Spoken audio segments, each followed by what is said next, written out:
Hey, hello again. I don't know, today is a little bit Friday, so it used to be slow news day. But I guess there's a lot of activities going on in our country that Democrats are pulling. Then it's worth talking about.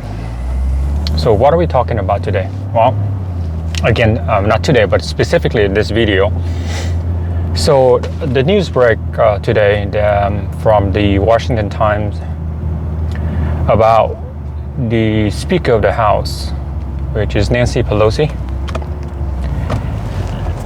met with or spoke with the Joint Chiefs of Staff, the Chairman of Joint Chiefs of Staff, regarding limiting the nuclear code access for the sitting president, which is Donald J. Trump. And there's several things wrong with this action. First is that national security. Second is the violations of Article 2 of the Constitution. Very much insurrections, trying to undermine or trying to overthrow a sitting president by working with the military, limiting his power. So why is it a national security? Well, imagine if you are a United States enemy, aka Russia, aka China. This is the best time to strike. When you have the military working with a member of Congress, limiting or subvert the power of our president, using those resources to counter-strike, then whoever strikes first wins. So who is really in charge of our nuclear power? Well, not the president himself. Obviously, in this case, the way that they're trying to make it, the way Nancy Pelosi is trying to do. She is trying to get the military member limiting access to the nuclear code for our nuclear arsenal. And that's scary. A member of Congress can do that and go there and go to the Pentagons and actually doing that. And currently there's no consequences. And that is sad. So instead of going through a procedure that she wants to do to remove a sitting president, she doesn't want to do that. She wants first to make sure that the president have no access to military capability before she do anything else that allowed by the Constitution to remove our sitting president. And that is unconstitutional, and it is an act of overthrowing a government. So instead of using the procedures that allow by the Constitution to remove the president, which is one is impeachment, the second is the 25th Amendment, invoke the 25th Amendment. Of course, there's a certain requirements on all those too. But let's talk about the impeachment. And we already heard about it in 2019, at the end of 2019 and early 2020, when the president was dealing with COVID. Democrats, especially Nancy Pelosi and Chuck Schumer, encouraged people to go and visit Chinatown.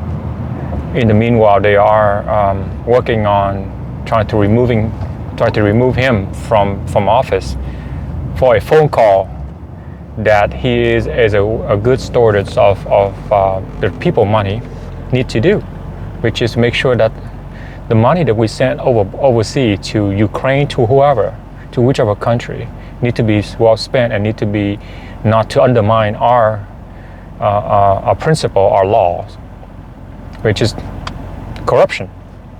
But no, that they didn't even care. So they speed through the impeachment process, and of course the Senate the Senate vote not to convict the president, and then it takes 2/3 of senators to convict a president, and they don't have the number. Especially they didn't have a majority in the Senate. Now forward a year later, now they have both the House. Apologize. Now they have both houses, the House and the Senate. So to speed through an impeachment, just to remove the president within 14 days, within 13 days, that he has promised of peaceful transfer of power,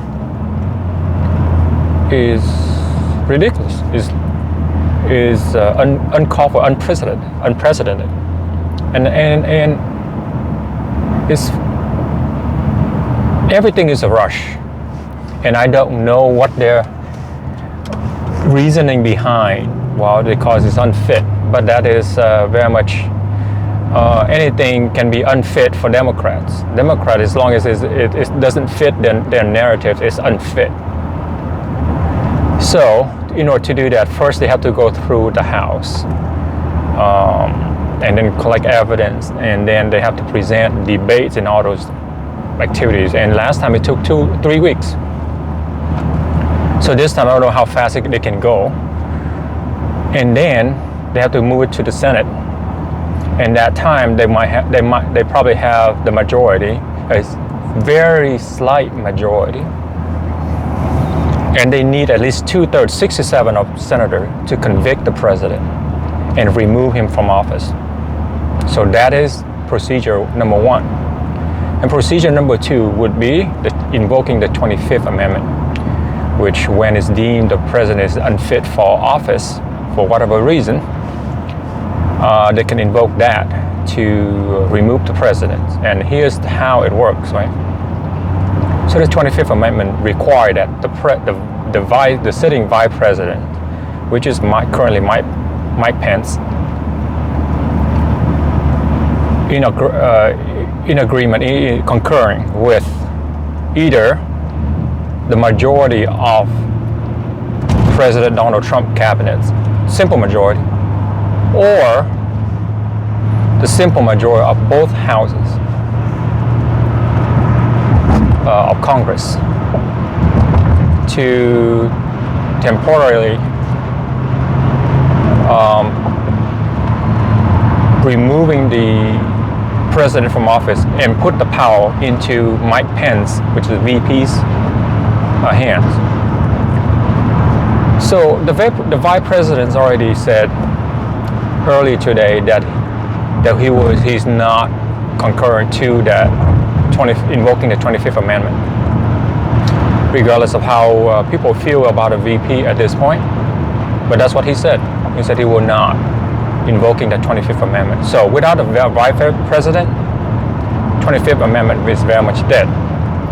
So well, let's say, just assume that if it happened, if Mike Pence does go along and invoke the 25th Amendment, and the majority of the president cabinet agree, or the majority of Congress agree, simple majority. And of course, by now they would have the majority on both houses. So if it's given that chance, they will remove the president, Congress. And if VP Pence would do it, then yes, the power will be in the hands of the vice president for just a few days. So if that happened, the first round, if that happened, if the VP agree and the majority of either or agree, simple majority, then the VP immediately take power.